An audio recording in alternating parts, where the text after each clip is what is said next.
Hello friends, me and my friends here are going to give you a brief introduction to micromachining and MEMS devices. As you can see, a basic description of MEMS is given here. MEMS stands for Micro Electromechanical Systems. Basically, it is an integration, or you can say a combination of complex mechanical elements, sensors, or any other electrical parts on a common silicon substrate through any non-conventional micromachining, or as you can see here, microfabrication technology. These micromechanical components are fabricated using either selectively etched away parts of silicon wafer or addition of new structural layers to form these various mechanical, electrical, or a combination of both electromechanical or electrical devices. These MEMS devices are small, extremely small micro-sized devices of diameter 10 to 50 micrometers that can either sense and manipulate any environmental changes such as movements, body motions, light, etc. These are so-called micromachining processes due to their small size and are used in circuit devices. These allow mechanical system to be created in the same small area, typical of an IC device. These MEMS devices are always, or 95% of the time, created on silicon wafers, but other substrates can be used as well.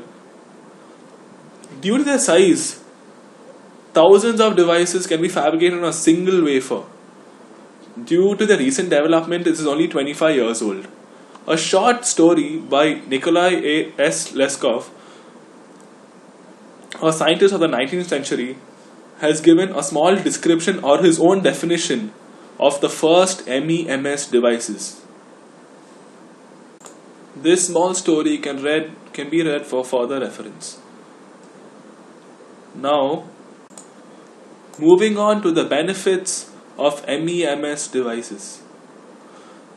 Due to their small size, lighter packages, and more features than larger devices, they are of great popularity. And also due to their combination of mechanical and electrical features on an extremely small scale, and due to their fast processing speed, more precise and also reliable, they are gaining immense popularity in the field of mechatronics, robotics, and so on.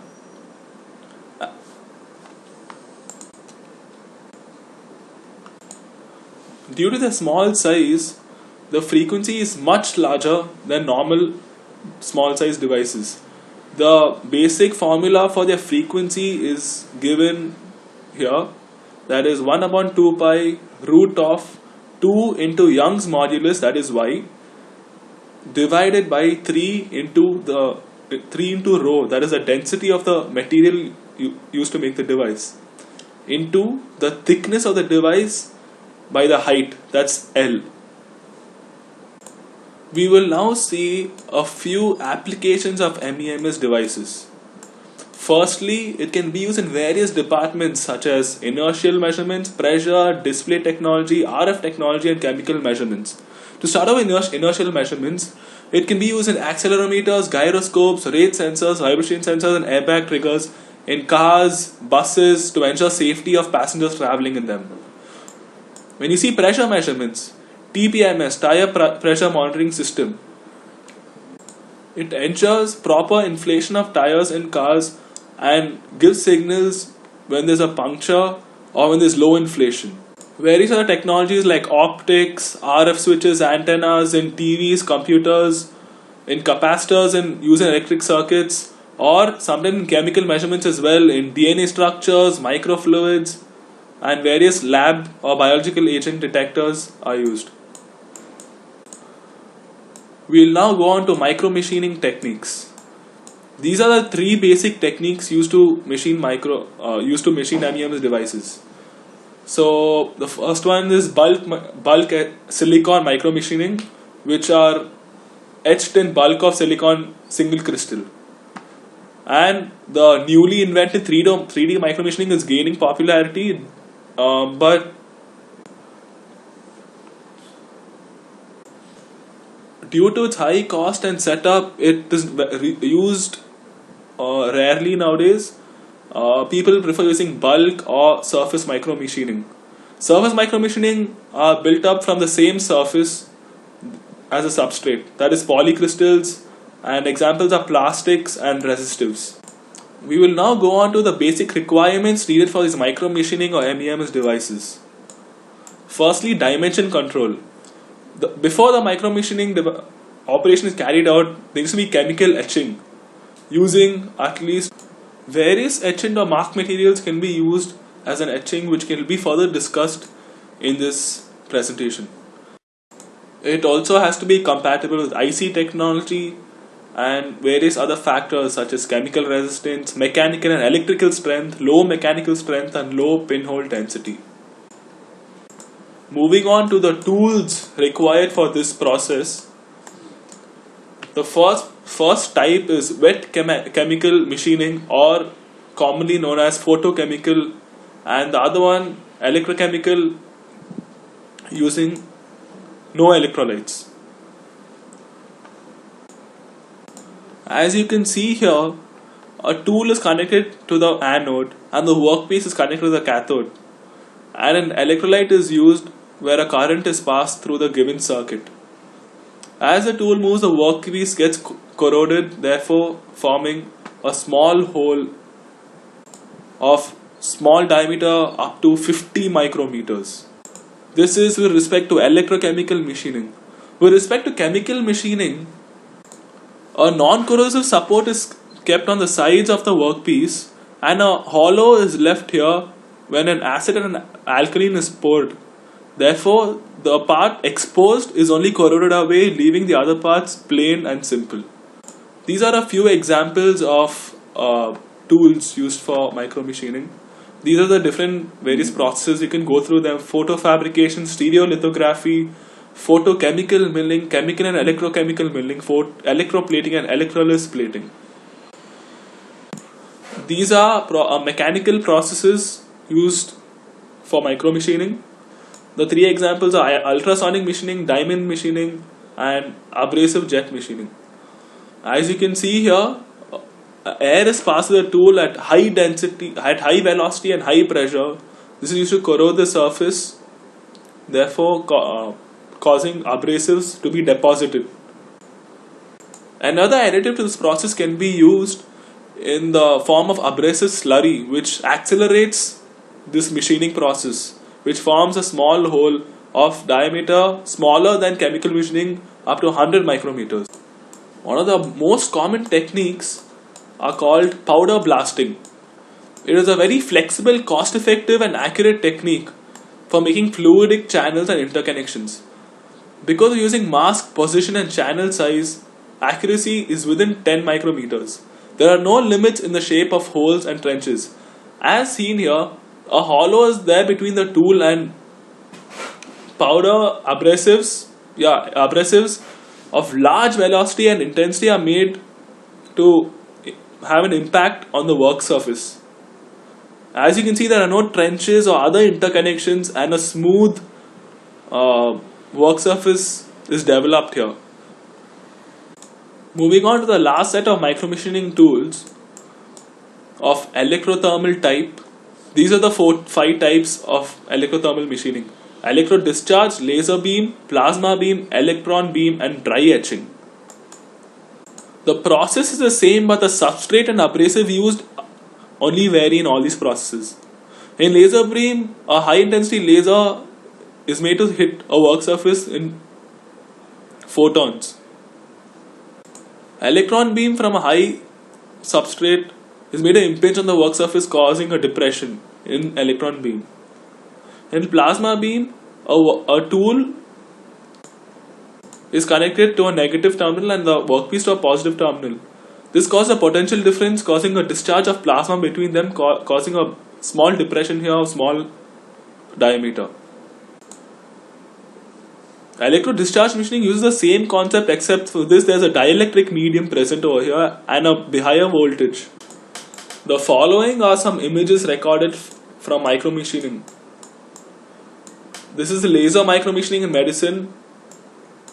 As you can see, holes of 8 micrometers and 2 micrometers are drilled. Laser assisted. This is used to make spiral or spring surfaces of extremely small micrometers up to 200 micrometers. As you can see, we have a substrate present here in terms of silicon. A laser beam of high intensity is made to impinge on a lens. This converging lens converges the beam into a small particle which forms this spring when it impinges on this silicon substrate. Moving on to another application. This is known as fiber processing, CVD, and micro-nano machining. CVD is basically chemical vapor deposition machining used in micro-nano machining using fiber optics. These are a few pictures obtained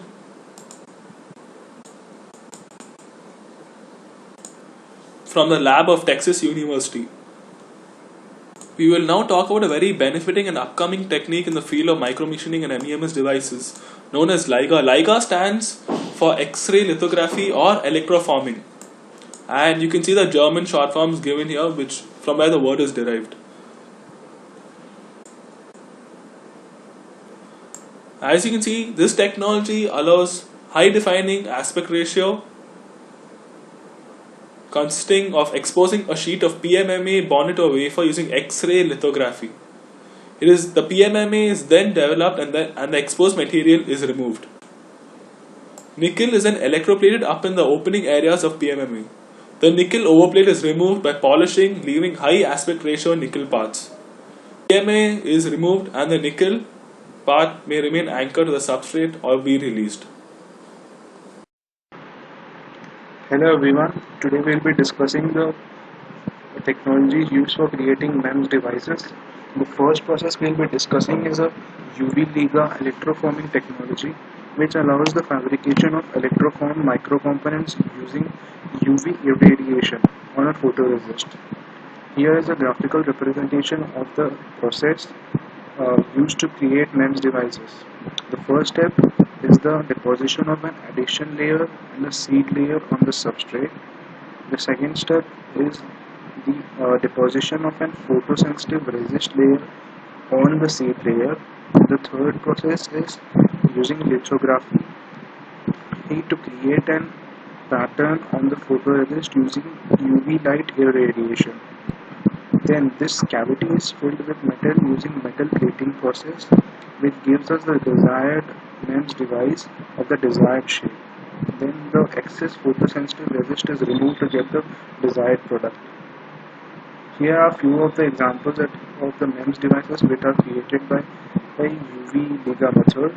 It's a gear of size 136 micrometer. As you can see, these are very small devices which are created using UV Liga method. The next process we will be discussing is a surface micromachining process.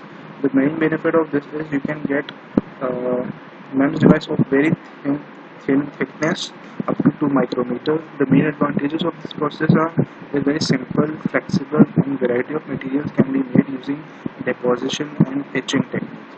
But the main disadvantage is that the dimension and the materials are limited. It is compatible with IC. Other problem we have is that polycrystalline material does not have good mechanical and electrical characteristics. Here are some of the examples of the MEMS devices created using surface micromachining. It is a colorized SEM picture of a mechanical gear which is smaller than a human hair. The gear is made up of polycrystalline silicon using the surface micromachining technique. Here are some more examples of the MEMS devices. It's a chest bomb which has been inserted into a human hair which has been drilled. A horseshoe which is attached to a bug, and the functional lock which has been attached to a needle. MEMS devices are also widely used in optics. Here are some of the examples. It's a 2-axis beam steering micro mirror build using MEMS devices, MEMS technology. Next we go on to the topic of piezoresistivity in silicon. From the given formula you can see that delta R by R is equal to sigma L pi L plus sigma T pi T. Where sigma is the stress of the component and pi is the photoresistance coefficient. Here are other example of cantilevers which are made using MEMS technology. As you can see, these are very small devices up to 50 micrometers. These are used to measure the surface roughness of an object using position-sensitive photodetectors. The next type of process we will be discussing is wet etching. There are two types of wet etching. One is isotropic wet etching and another is anisotropic wet etching. In isotropic wet etching, the main disadvantage is that the surface of the workpiece is damaged, and rounding of sharp corners is avoided to reduce the stress concentrations. Then removal of roughness after the anisotropic etching is very important. There is thinning of the workpiece and patterning of thin films. In anisotropic etching, you can achieve high aspect ratio structures. Excellent mechanical properties can be achieved because single crystalline materials are used. The main disadvantage of anisotropic wet etching is that it is hard to control the dimensions and it is not very compatible with IC. This is the graphical representation of isotropic wet etching process. As we can see, there is a CiO2 mask which is placed on the workpiece. The workpiece is a silicon wafer. Then next is anisotropic wet etching. This is in which silicon is used as the workpiece and SiO2 is used as a mask. Hello everyone, this is Himanshu and my team has already introduced you all to the process of etching.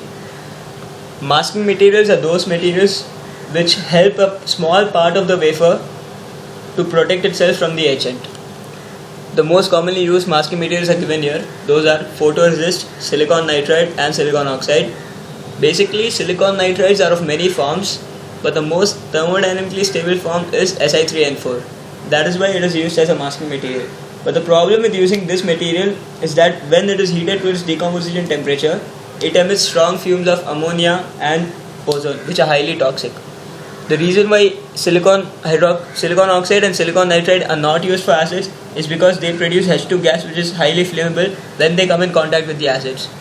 The most commonly used anisotropic chemicals for etching is KOH. Let me explain to you about KOH a little. Heated KOH are mostly used for etching of silicon, but they are done along the crystal planes. In hot concentrated KOH solution is used for etching, it will etch along the 100 crystal plane several hundred times faster than the 111 crystal plane.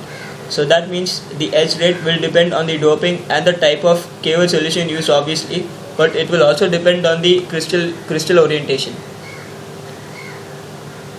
This slide basically shows the crystal planes through which the etching process passes through. These are the applications of anisotropic etching. Many shapes can be formed by this machining process. Pits, steps, holes, as you all can see here.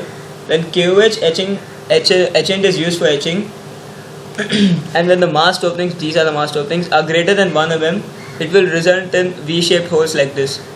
KOH is an anisotropic etchant, but when an isotropic etchant like HF, hydrogen fluoride, is used, it will produce the same V-shaped holes, but the side walls will have rounded figures. The problems associated with anisotropic etching are given below: notching effect and roughness effect. Roughness effect is obviously when surface roughness is greater than required. That can be overcome by low etching pressure and high silicon substrate temperature. Notching effect is when an undercut, this is the undercut. Let me explain to you the layers. This is the masked layer, this is the metal strip, and this is the stop layer, and this is the undercut. Notching effect basically refers to the undercut between the metal strip and the stop layer. Laser assisted wet etching. Laser assisted wet etching is a process of removing material from a solid or liquid surface by irradiating it with a laser beam. the fluxes can be high or low. Depending on the fluxes, you'll get the amount of material will be machined. At low laser flux, material is heated by the absorbed laser energy and it evaporates for the case of liquid and it sublimes for the case of solid surface. The amount of laser energy absorbed by the material depends on the material's optical properties and the laser wavelength. Laser pulses can be controlled to a wide range. They can be controlled to a wide range of duration and fluxes. The duration it differs from milliseconds to femtoseconds, and the fluxes can be controlled. That's why it is very valuable for the research and industrial applications. But the advantages of laser assisted wet etching are that no solvent is involved, so there can be no environment. It is very environmental friendly, and the operators do not need high safety precautions. This process is very easy to automate, but this has a disadvantage as well. The cost of this laser assisted wet etching might increase sometimes, and another advantage is that heating of the target is very minimum.